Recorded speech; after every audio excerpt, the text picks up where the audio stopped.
make decisions that determines the efficiency of your operation, of your organization. The speed of your progress is the speed of decisions.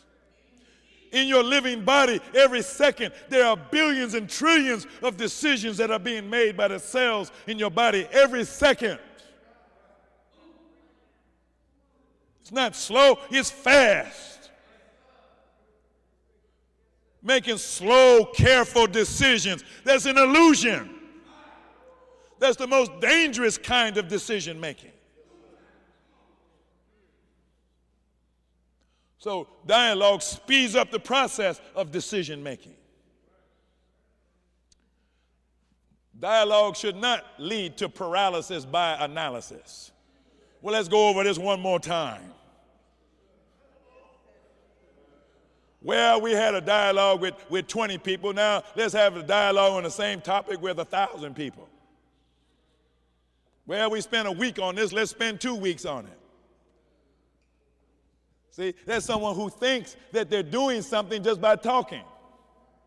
When in fact, maybe you came to a point of consensus in 20 minutes. Well, if it only took you 20 minutes to come to the point of consensus, well, then make the decision and then take action. It don't take forever to do something. Is that all right? Sometimes people fear the consequences of a decision. That's self-explanatory. Decisions are helped by doing a risk-benefit analysis. Most decisions have a plus and a negative, a pro and a con. In other words, there's a risk that is always entailed in making a decision. Something bad could happen. Some evil consequences could result from this decision. But then on the other hand, there's benefit that also comes from the same decision. Well, if the benefits outweigh the risk, then you do it. If the risk outweighs the benefit, then you don't do it. But you're never going to get to a point where there's no risk. There's no challenge. You're never going to get to a point where there's no need for courage. You always need courage. And of course, voting is one way of making a decision in a group. Or there's other ways of identifying when consensus has been achieved. Next slide, please. I'm trying to go fast. Now, this is important. We spent time in the past on this. This is how work actually gets done. And we went through how that works. Now, the other one on the right, that's how to mess something up. See, the one on the left works because it's based on dialogue. There's been dialogue on the identity question. There's been dialogue on the intention. There's dialogue on the rules, the principles, the standards. There's been dialogue on the kind of relationships that we want to have. There's been a sharing of information widely. So that's shared by everyone. So then when they begin to do what needs to be done, now they're doing it on a basis of consensus and unity. And everyone is in agreement, and opposition has been dismissed. Resistance has been overcome. And so there's no friction in that system. It accomplishes its goal as intended. And then it's a learning process, so the next time you go around, you do it even better. Now, this is the wrong way to do things, where someone who thinks that they know better just issues a command. Go do this. And then go through whatever the structure or the context is. Go through the chain of command. Just do this. With no dialogue. With no sharing of information. No learning taking place. Just go do this. Don't question this. Just make it happen. Well, that's doomed to failure. It produces frustration. It produces resentment. It produces resistance. Because there's no dialogue taking place. And those that are issuing the commands usually are so far removed from the work that's being done. What their command is not even relevant to what's taking place at the point at which the work is occurring.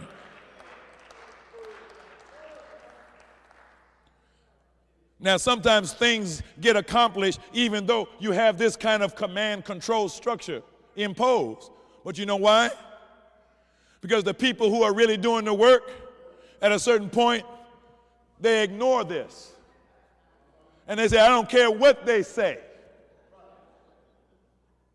We know how to get this done. And they're in a little lightweight dialogue with people who are around them. We know how to get it done. And they actually automatically switch over to this. And they get it done. And then the people who are in the command and control mode, they think that the reason it got done was because they gave a command. No, when you do dialogue, you don't have to give a command. People self-organize themselves. People already know what to do. They already know how to get along with one another. They just need to go through a process of sharing the information so all the best ideas come out and the relationships and the affinity with one another gets built up. And the identity gets clear and the intention gets clear. Then step out of the way. The people will get it done. And they'll be joyous as they do it. And somebody standing back looking at the people working will say, well, who's in charge? You won't see no big eyes and little U's. All you'll see is busy people working cheerfully with one another, accomplishing whatever the task is at the moment. Say, who's in charge? Well, in that situation, God is in charge. So that's very important. So as we move, see, you could call this the old paradigm. That's the old paradigm. As we move towards the new paradigm, see, there's going to be a dialogue going back and forth between the old and the new. See, the worry over here is over control. Things are going to get out of control. No, they're not going to get out of control. But that's the worry. That's the fear. That's the misunderstanding. But as this begins to assert itself, then the real control comes in, which is the control of God himself in the midst of his people. Next slide. I think this is the end.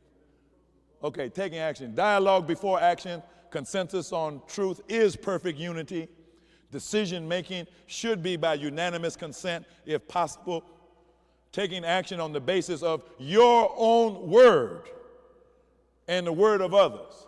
See, that's the basis of powerful action. So the reason you must be engaged in dialogue is because your word got to be in it. Because that's the basis on which you are going to take action. You may or may not take action based on my word, but when your word is involved, that's the word that you're going to move off on. Is that clear? Next slide. Making decisions that lead to action based on consensus is invincible. Invincible means it can't be stopped. Because once God makes up his mind to do something, there ain't no force and power in the universe that can overcome it. No opposition, no resistance, or sabotage is possible. Next slide. I think this is the last one, I hope. But anyhow, these are some examples where dialogue could be useful. I'll just leave that up, and I think we have some. Oh. There's a ton of them. I highlighted them and I answered a few for you. Okay. Some are redundant. There's pages of them. Okay.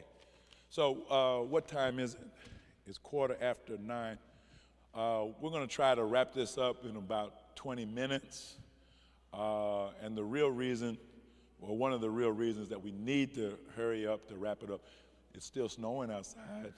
And I know you all are from Chicago and you don't care. Maybe you don't. But they say it's getting pretty bad, so we don't want to stay too late. Okay? But we do have plenty of emails that have come in from around the country. So I haven't seen these before. And maybe there's a few cards that have been handed in here. Extras we can do. Okay.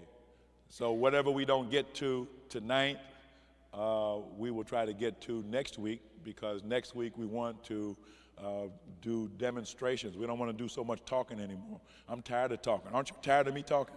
No. You should be tired of me talking.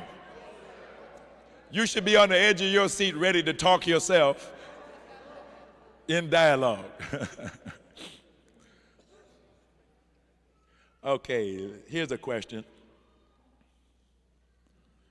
This is from Sister Donna from Mosque number 55, Memphis, Tennessee. What is the best way to attempt to enter deliberative dialogue with an individual who shows forth a blatant disrespect for you as a person, or any suggestions you may have? See, this is similar to your concern. This question may possibly be answered for me during the course of the information being presented this evening. If so, please disregard. Well, see, it takes two to tango. You can't have dialogue with a gorilla.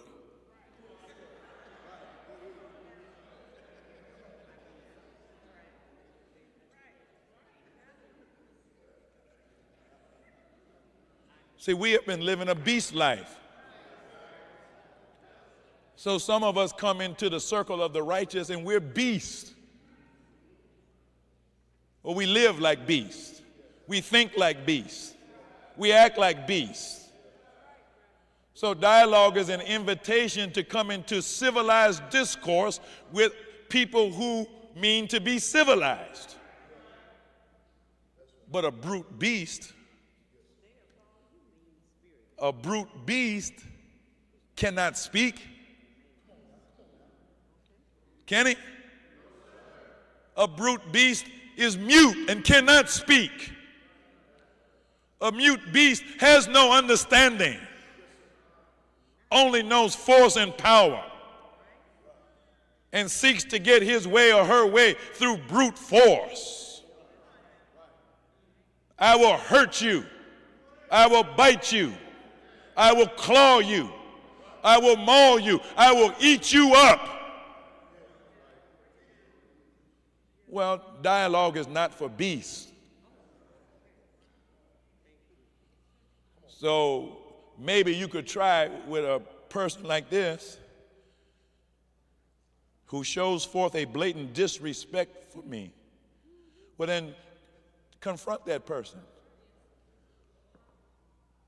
Do you disrespect me for some reason? Ask the simple question. You can't get to nothing deep now. Why do you disrespect me? Or I get the impression that you don't like me. You don't respect me. Do you see me? Or don't you even see me? And depending on what the response you get, maybe they'll wake up and say, I'm sorry. I didn't even see you standing there. Oh, I'm sorry. So now maybe they're waking up and becoming aware that you're actually there. But maybe they won't react like that. Maybe they'll continue on being a beast. Well, you can't invite a beast into dialogue. So now if the beast comes into dialogue, well, now, as long as they obey the rules of dialogue, then they can sit there and maybe they'll learn something. But those rules are there to be obeyed. That's why everybody needs to know the rules of dialogue, because only by knowing the rules will you know the difference between right and wrong. So now one beast in a group can't control the whole group. You would say, brother, you wouldn't call him a beast. Say, brother or sister, you are violating the rules. You're not allowed to engage in personal attacks on anyone. That's against the rules. Brother, you're not allowed to talk out of turn. You're not allowed to talk off topic. You're not allowed to make invidious references to some post or title that you used to have. And so then, see, the group can then begin to train that beast. Civilize that beast. And over a period of time, you might see a transformation taking place in a beastly person. Because you know he's not really a beast, right? She's not really a beast, not really a savage, but we have a hard time with savages. We know that. So you got to be patient with the process and don't think that everybody begins on the same level. They don't. Can I see the next slide? Because this question brought up something that I think is important.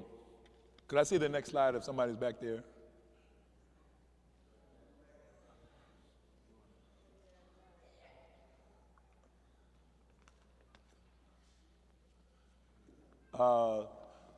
The 5 functions of a facilitator.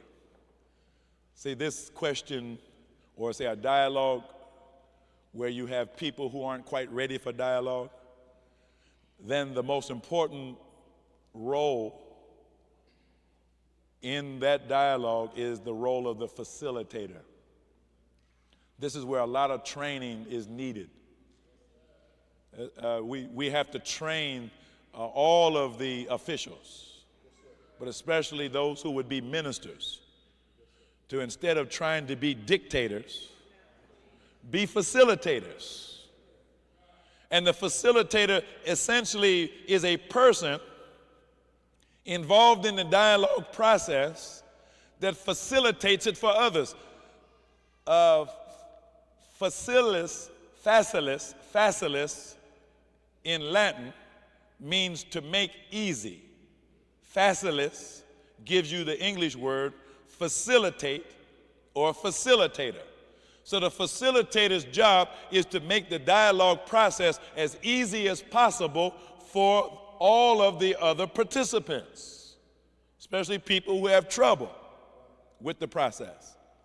Now, the most important thing that the facilitator must do is help everybody to hear the other person. Most people, when they enter dialogue, they have trouble with hearing the other person's point of view. Why? Because they're sitting there thinking about what they're going to say. They're not listening to what is being said. They're thinking about what I'm going to say when I get a chance to say something. So the facilitator engages in maneuvers such as paraphrasing. Did I hear you right, sister? You said, and then summarize what someone just said. Brother, did you hear what she said? She just said so and so and so and so, which goes right to your point that you said 5 minutes ago. Helping you to hear in what she said something that pertains to what you said. Maybe left to ourselves, we wouldn't necessarily have the ability to do that because we didn't hear it. So the facilitator helps all the participants to hear one another better by paraphrasing, summarizing, by listening to the total dialogue and at a certain point saying, well, it seems like there are 2 distinct opinions being expressed. There's a group who seems to think A, and then there's another group over here that seems to say B. So can we have a little bit more dialogue and see if we can bring those 2 points of view together? See, that's the role of the facilitator, helping people to see how the dialogue is actually developing. That gives you the point number 2. Find the path of dialogue. The path of dialogue means it takes on a life of its own. It takes on a path of development of its own as the topic is being worked with. It's not random. It's not willy-nilly. It's not without rhyme or reason. So the facilitator has to be alert to the direction that the dialogue is taking and gently guide it in that way, but also in a disinterested way.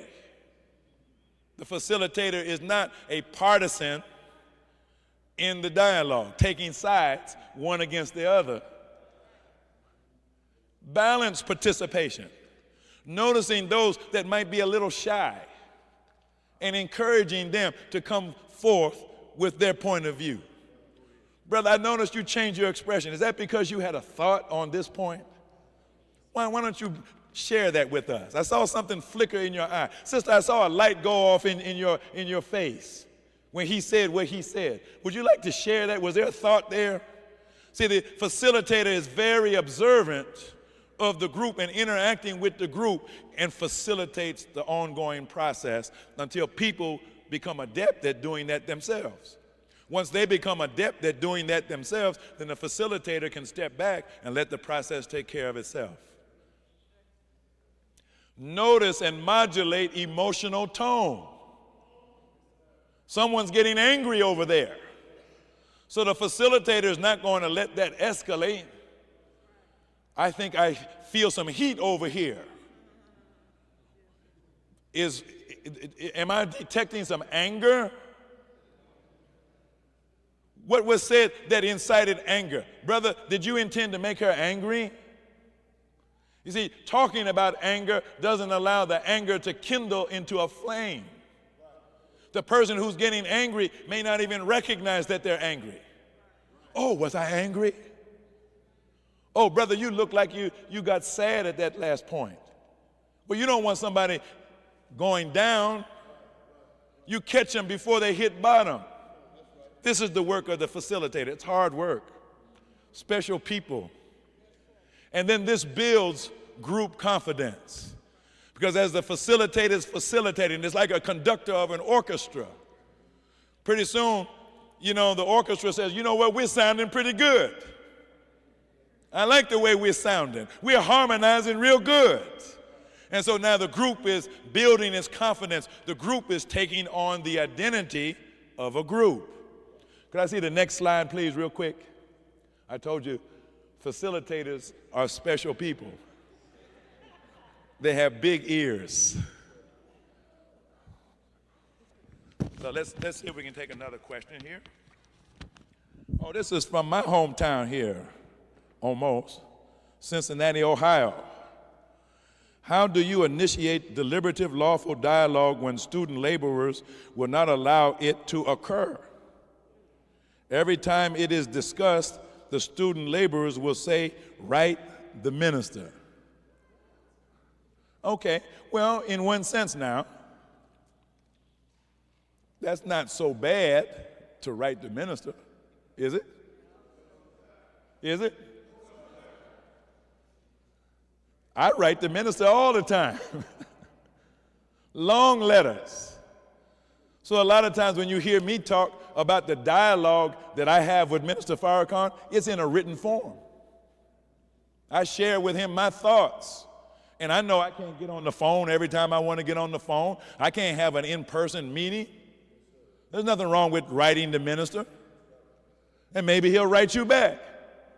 And so maybe you're not in a dialogue with the student laborers in Cincinnati, but you're in a dialogue with Minister Farrakhan. What's wrong with that? Now, most of the student laborers, whether they're in Cincinnati or other places, let's face the facts. We're all in this training together. They don't know how to conduct deliberative dialogue. Let's just face the facts. We're learning it now. We can't say that we're responsible for what we don't know. So we're being given class work on dialogue and soon management. Then after that has been given, then you can hold people responsible for what they know. And if they're just slow students and don't want to learn, well, then they'll be dismissed.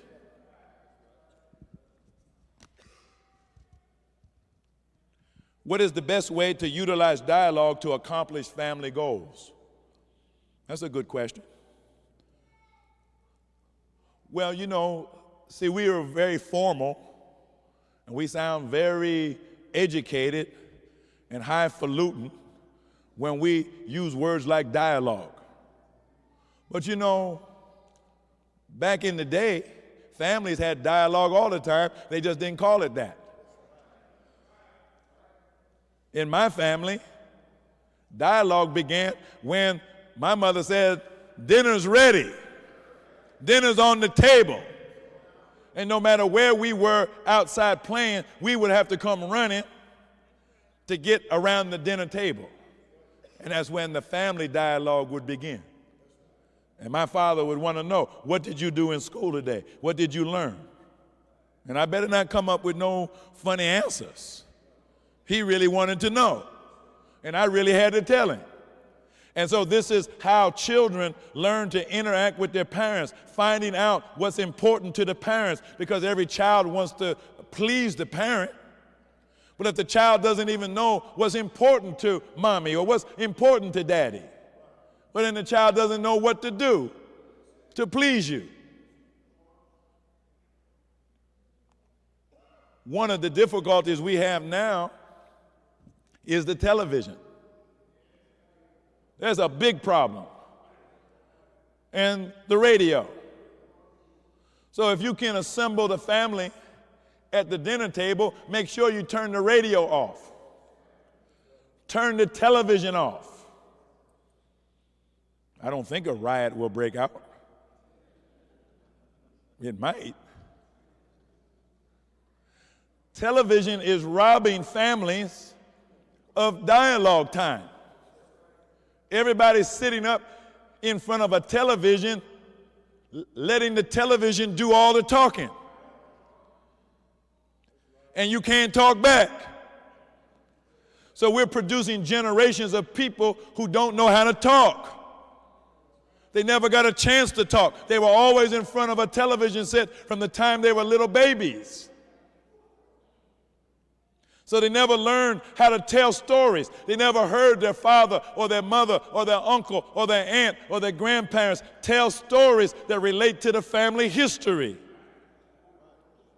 So they don't know the family history, and they can't tell the stories that pass them down to their own children. And so the topic of conversation oftentimes is, did you see what was on television last night? So turn the television off. Turn the radio off. Sometimes music is not a good accompaniment to dialogue. And then just let ordinary, natural talk begin among members of the family. Now, sometimes there may be a special problem. Maybe a son got locked up, is in jail, creates a family crisis. Maybe somebody's on crack and now there's a child that's in the family that is not being properly cared for. Well, now that's a family crisis. So now this is not just sitting around the dinner table. It could start at the dinner table, but maybe you want to have a more formal kind of family meeting. I mentioned last week that at last, my family had a family reunion. Well, that's the kind of a family dialogue. People coming together to discuss issues that pertain to that family. So be natural about it. And then when you're getting into issues that are really sort of critical, well, maybe that's when you start introducing a little bit of formal structure to it, because it's really serious. It's not just casual kind of dialogue that might be somewhat entertaining. Let's get to a couple more of these questions.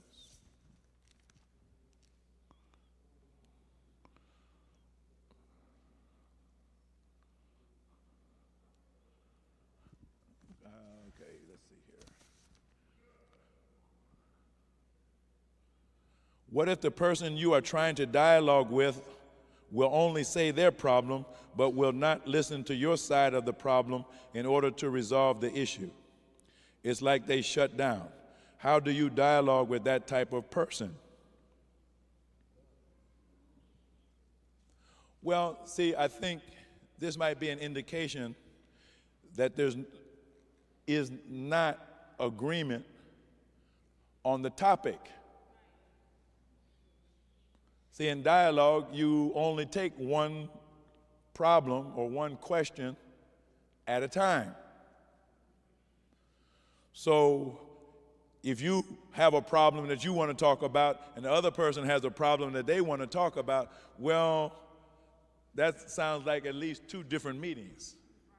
We'll have a meeting to talk about my problem, and then we'll resolve that, and then we'll have another meeting to talk about the second problem, if I'm understanding the questions. So that's why it's important to be clear on the topic. Sometimes the most difficult aspect of dialogue is properly identifying the topic or what the problem is.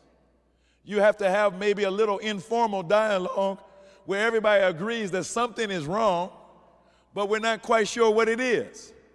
So we don't know quite how to name it. And it may take a little preparatory dialogue, if you will, of an informal nature to try and identify what you think the problem actually is. Or it may turn out to be, well, we're talking about 3 different things. So we can't mix them all together. We'll take up part 1, then part 2, then part 3 at 3 different times. Let's see if there's a few more here. When dialoguing with your fellow student laborers, do the consensus have to be 100% amongst the laborers, or do the majority overrule? Okay. Well, consensus really means 100%. If it's not 100%, then it's not really consensus. So the optimum in dialogue is dialogue that results in consensus. We talked about this before. Sometimes there's a misunderstanding of what consensus means. Some people think consensus means I'm putting my idea on the table and I'm going to bully everybody until everybody agrees with what I say. They call that consensus. That's not consensus. No, you have a right to put your idea on the table, but everybody else at the table has the same right.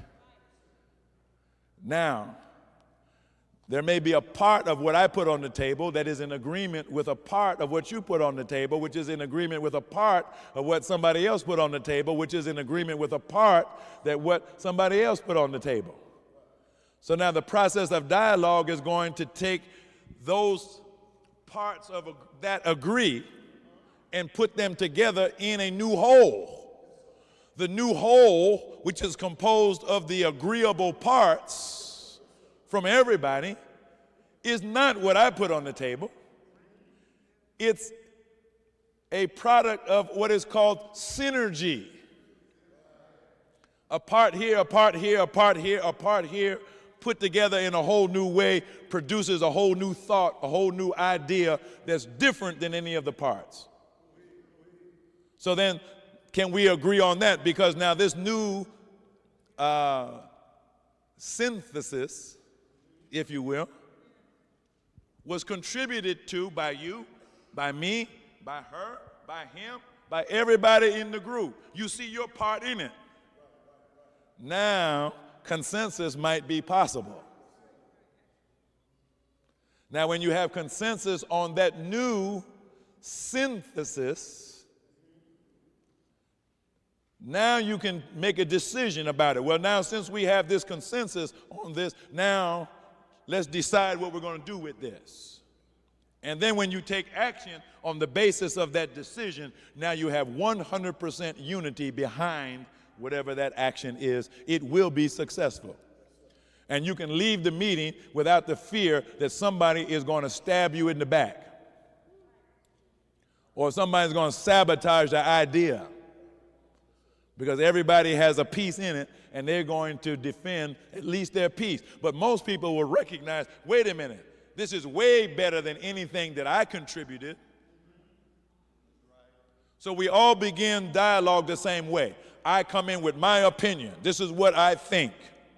And I'm stating it frankly and clearly so everybody can see it and understand it. Everybody else does the same thing, stating your opinion. But now when this new idea emerges out of the dialogue process, I have to surrender my opinion and accept the higher idea that has emerged, not from my mind, but from the mind of the group itself. Does that make sense? Okay, I think we have time for a couple more. It says, when does deliberative dialogue start? Is there a special class or time? Well, this is the special class, this is the time, and the dialogue has already started. Anywhere you have people talking, that could be dialogue. Could be gossip too, but more and more, as we learn more and more about this, more and more of the talk that's going on in the Nation of Islam is of the dialogue type. Even if somebody says, we don't want to have dialogue, they can't stop you from having dialogue. Oh, you don't want to be in dialogue? Well, we'll be in dialogue. You can join if you want to, but we're going to be in dialogue anyhow. What happens to people who refuse to get in dialogue? They get left behind. Because what does dialogue do for people? It teaches them new things. They become smarter. They become more emotionally whole, psychologically balanced, more and more responsible, more and more capable, more and more confident, stronger and stronger and stronger, and pretty soon you can't confront them anymore. You didn't hear what I said.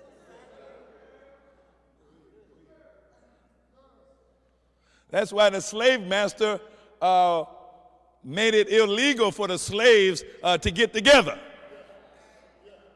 See, so we know some of the Muslim study groups, some of the churches, some of the organizations are like that. They're just like little slave plantations, where the slave masters over the plantation forbid the slaves to talk. If you talk, you will be punished. Because they know the law of synergy, that if these minds get together on a lawful topic, I'm not talking about sin and revolt and rebellion, I'm not talking about secret councils now, we're talking about lawful deliberative dialogue for progress and unity and building up the nation.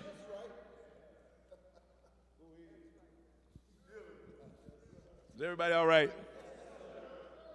How do you confront someone that you know that has a bad understanding? I'm open for dialogue and they are not.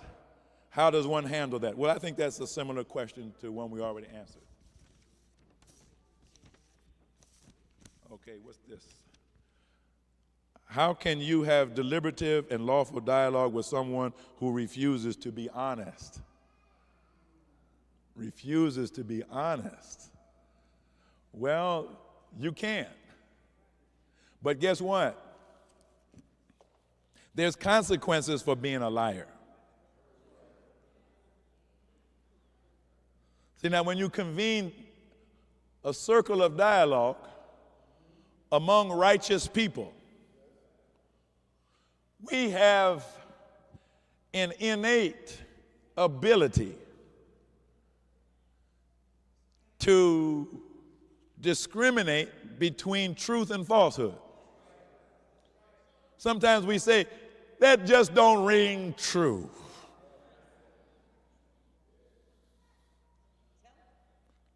Your story is touching, but it sounds just like a lie.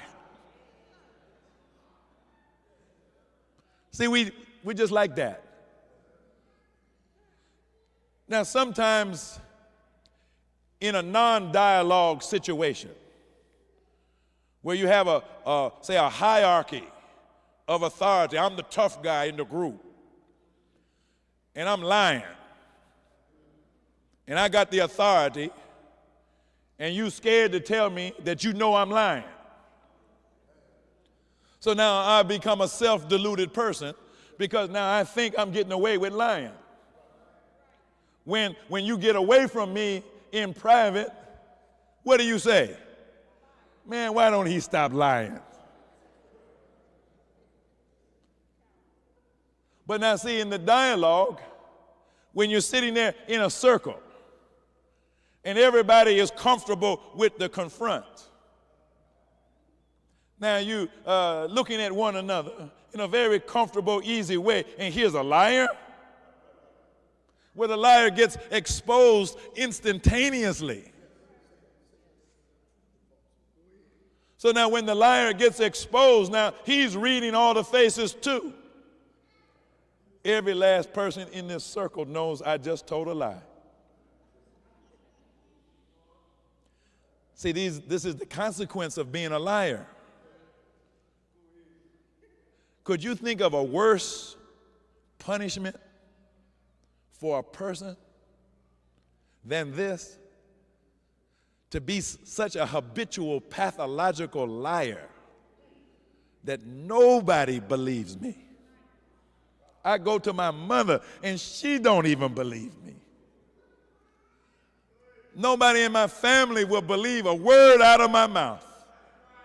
Even my friends, when I tell them something, they got to go verify it with somebody else to see if this is the one time that I'm telling the truth. Could there be a worse fate on this earth than to be a person who is not believed by anyone?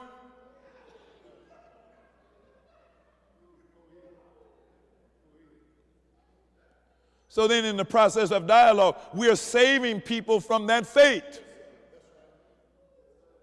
That's why one of the rules of dialogue is to tell the truth as well as you can. We may not be perfect in reciting the perfect truth, but from my point of view, this is what I think sincerely is the truth. And this is why it takes courage, because when I say what I think is true, in the process of dialogue, it may turn out that what I thought was true wasn't true at all. Not that I'm a liar, but I was just mistaken.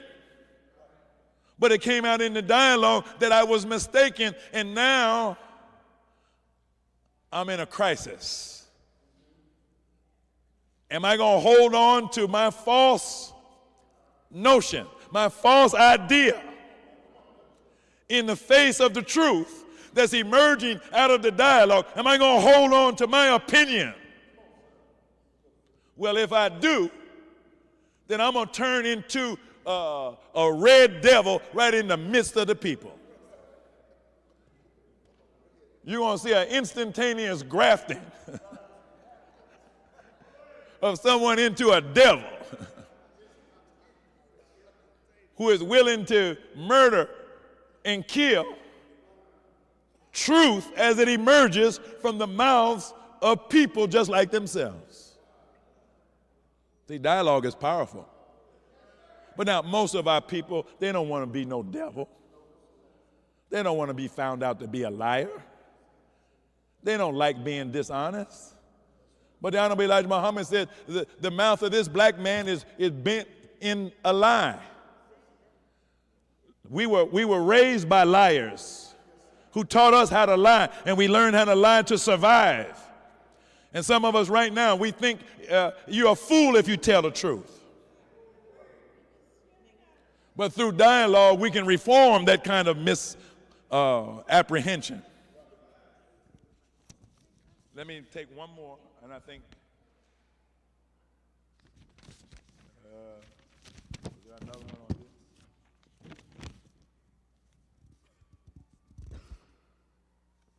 Or any question here? You have a question? No, I heard you though. I didn't hear them. I heard you. Salam alaikum. Wa alaikum salam. My name is Mike. Why don't you stand up? My name is Mike. Speak with the microphone. My name is Mike. I'm going through the process. My first time here in this meeting. I do have a question. Just taking notes.